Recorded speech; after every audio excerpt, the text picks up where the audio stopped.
looking at the attributes of God.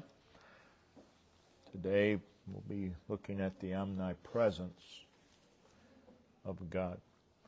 In Isaiah 66, verse 1, God paints a word picture of himself. Thus saith the Lord, the heaven is my throne, and the earth is my footstool. That's quite a picture. The heaven is my throne, the earth is my footstool. Where is the house that ye built unto me? And where is the place of my rest? So those words illustrate the vastness of God, the extensiveness, the enormity, the immeasurableness of God, the infinity of God. They also declare the significance and the prominence of God. Overall is a picture of the greatness of God. But it is also a picture of the presence of God. The heaven is my throne. The earth is my footstool. It is a word picture that Solomon declared at the completion and dedication of the temple. In 1 Kings 8, verse 27, behold, the heaven and heaven of heavens cannot contain thee. No space can contain God. So Solomon realized that God transcends containment. He understood, as much as man can understand, that God cannot be confined to any part of space. God is not affected by space. God is defined by space. God is unaffected. He is not defined. He is not confined to time, to space, or to matter. None of those things can contain God. If he is affected by space, that's matter. In the beginning, God created the heaven and the earth. Now, the God who created them has to be outside of them. Has to be. The God who created the universe is apart from the universe. He's above it. He's beyond it. And yes, he's in it. But he's unaffected by it. In Acts 17,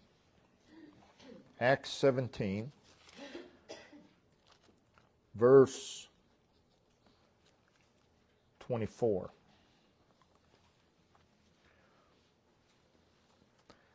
God that made the world and all things therein,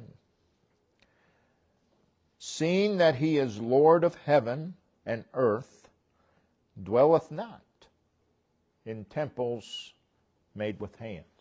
In other words, he cannot be confined. You cannot confine God in earthly matter. You cannot confine God to space. So by the omnipresence of God, we mean that God, in the totality of who he is, We're talking about His essence, who God is. In the totality of that, which is beyond our understanding. So God, in the totality of His essence, without diffusion, without expansion, without division, without multiplication, penetrates and fills the universe in all of its parts at the same time. So it's not just God is everywhere, but He is everywhere at the same time. He is everywhere at the same time. So it means that God is always present everywhere, even in time, since He is not bound by time. So it is God's unbounded, universal presence. Now, in our minds, the human mind classifies events along a sequential timeline with specific divisions. You have the past, you have the present, you have the future. And God is equally present in the past as He is in the future, as He is in the present. God is here right now, and just in the same way, He is here in the past and eternity. And in the same way, He is present in the future. So He's always present everywhere. You and I lived yesterday. We were present in yesterday. But we cannot still be in yesterday. It's not possible. We can only be right now. And that's in a very limited capacity. We may be here tomorrow, but I can't be there now. But God, just like we lived yesterday, but we're not in yesterday now, God's always been. And He's still there. And He's in the present. And He's in the future. We cannot grasp that. God is presently everywhere in the past. Before time existed. He is everywhere present in the now. And He is everywhere present in the future. And He's equally present in all of those places. So He's everywhere present in place and time. There's not a place, there's not a time where He is not. If that were the case, He wouldn't be God. If there was some place where God isn't, then He's not God there. And if He's not God there, He's not God. So everywhere God is, and He is everywhere, He is who He is. He is God. He cannot be anything other than God. So He is everywhere, and He is everywhere God.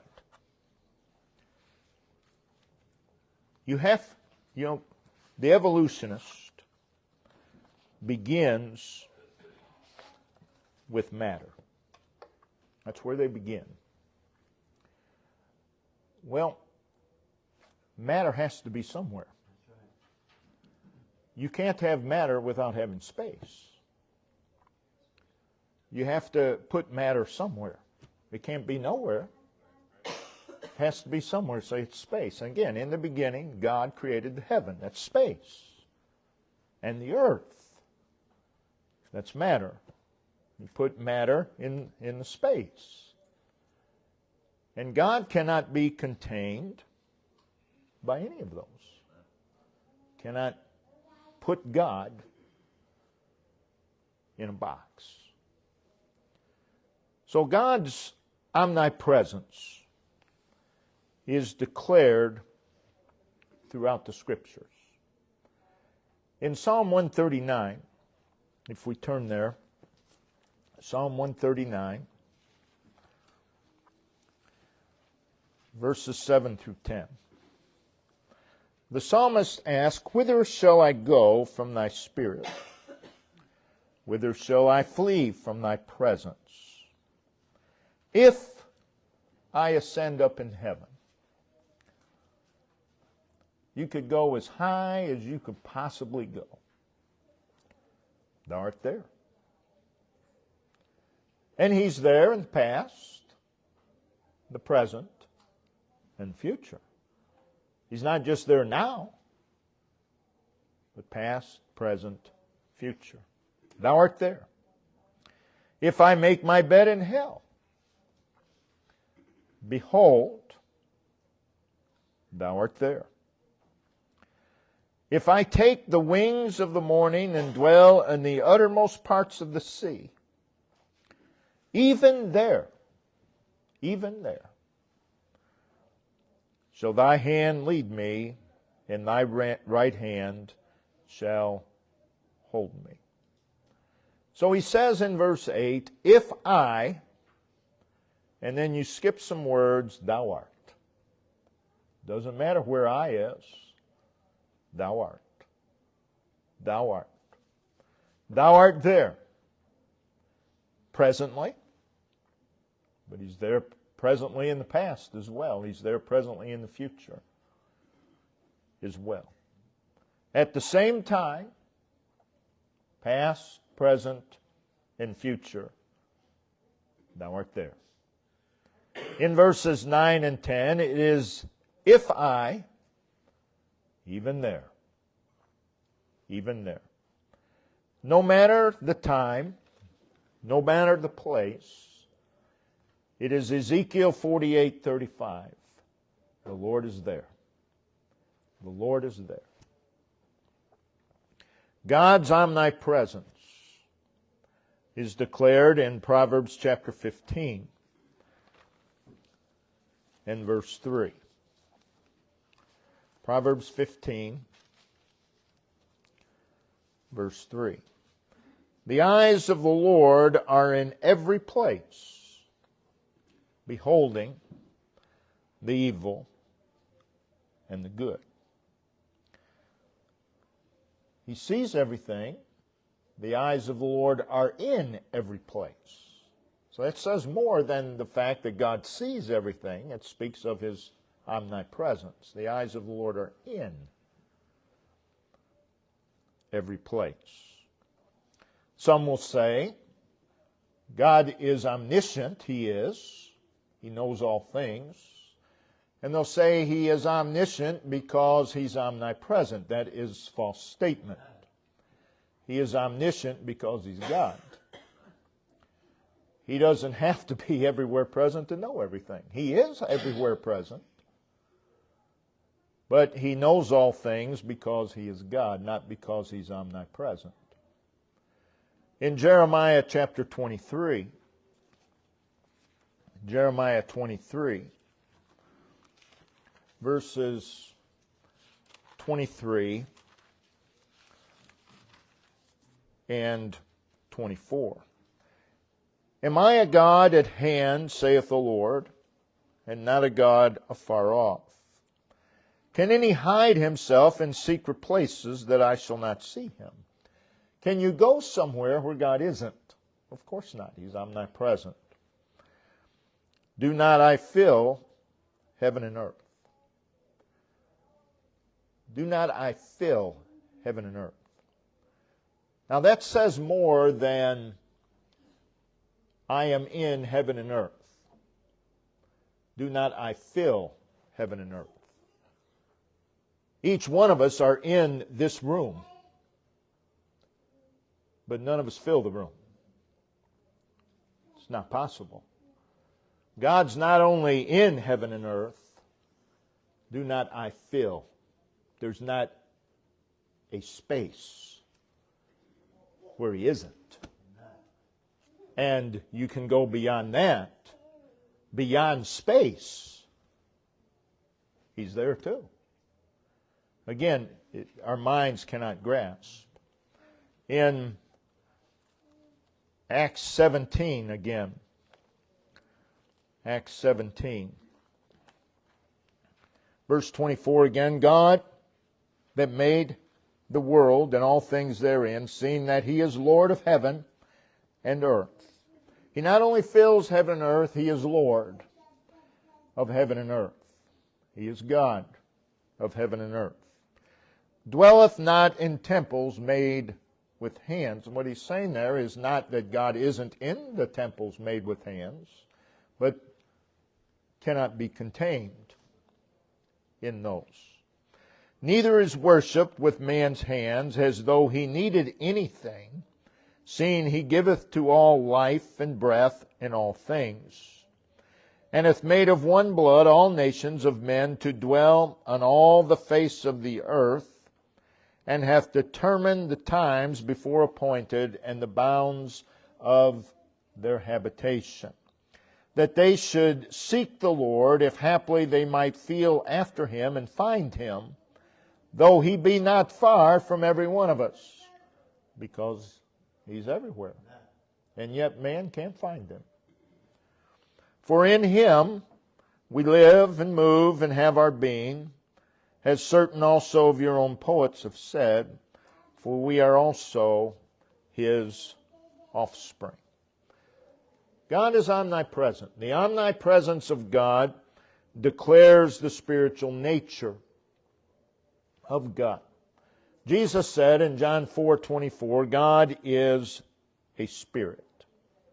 Spirits are immaterial. Spirits are invisible. You cannot describe a spirit. You've never seen a spirit. You do not have the ability to describe a spirit. You do not have the ability to comprehend a spirit. God is a spirit. He's immaterial. He's invisible. 1 Timothy 1 verse 17 declares that God is invisible. But God, being spirit, transcends the physical universe. If He were a body, He could not fill heaven and earth. These bodies don't fill anything. Two bodies cannot be in the same place at the same time. You say, well, we're all here in the same place, same time. In a sense, yes, but we don't fill the building. So two bodies cannot be in the same place at the same time. It's not possible. It's not possible. Generally, we are in the same place. But literally, we're not. I'm standing here, you're sitting there. We're not in the exact same space. Two bodies cannot be in the exact same space. But we see God is a spirit. Nothing can be everywhere that has weight and mass. It's not possible. God is a spirit. He's omnipresent. God being infinite, God being an infinite spirit, is not bound to space. Space is finite. You cannot fit infinite into finite. Doesn't work. That would be like trying to put that chair in a box this big. It can't be done. You can't do it. You say, well, if you took the chair apart, Again, God is everywhere without division, without multiplication, without diffusion. So, He's not bound to space. He's not bound to matter. He is not bound to time. But He penetrates and fills all of those at the same time. That's what we mean by the omnipresence of God. Being Spirit, He is not subject to His own laws of matter. God has established what we call the laws of nature. It's really not the laws of nature. It's the laws of God. But it is the laws governing nature that God has set in place. But God is not subject to the laws of nature. Cannot be. If He were, then the laws of nature would be bigger than God. The omnipresence of God not only declares the spiritual nature of God, it declares that God is incomprehensible. God is incomprehensible.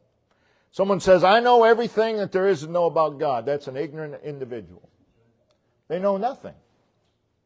They know nothing about God. What you and I know about God is a drop in a bucket. We know almost nothing of God. And really, what we know of God, we only know a small part of that. And what we know of God, we cannot fully comprehend. Because we have nothing to compare it to. He fills heaven and earth. You and I cannot understand that. Filling. I mean, fills every part of heaven and earth. All at the same time. He cannot be contained. We cannot comprehend that. Notice in Psalm 139 again. Psalm 139.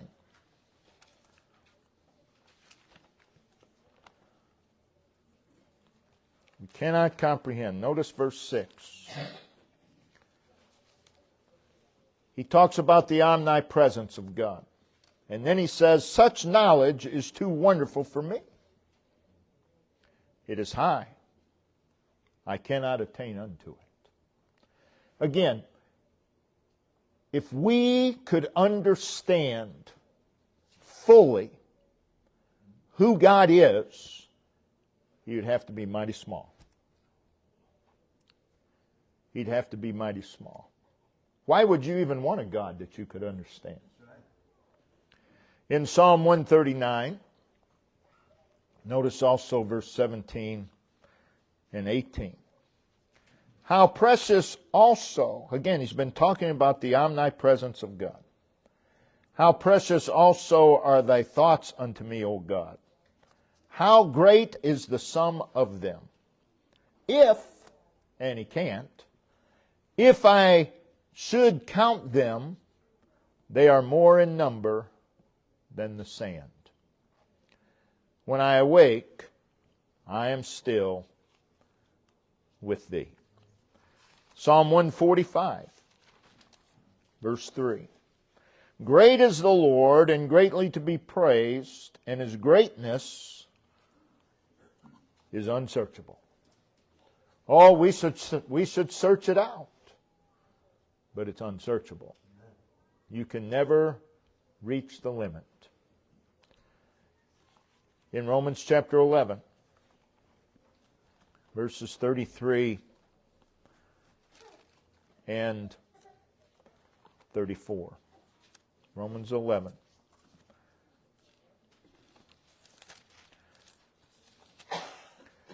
Oh, the depth of the riches, both of the wisdom and knowledge of God. How unsearchable are His judgments, and His ways past finding out. For who hath known the mind of the Lord? How small God's mind would have to be for you and I to know His mind. Who hath been His counselor? Oh, there's a lot of God's people who think they are the counselors of God. God doesn't need your counsel. Never has, never will. The omnipresence of God also declares His sovereignty. He is not everywhere without acting everywhere. Wherever God is, and He's everywhere, He's doing something. He's acting. Notice in Psalm 103. Psalm 103. So it's more than just, well, God is everywhere. Yes, He is.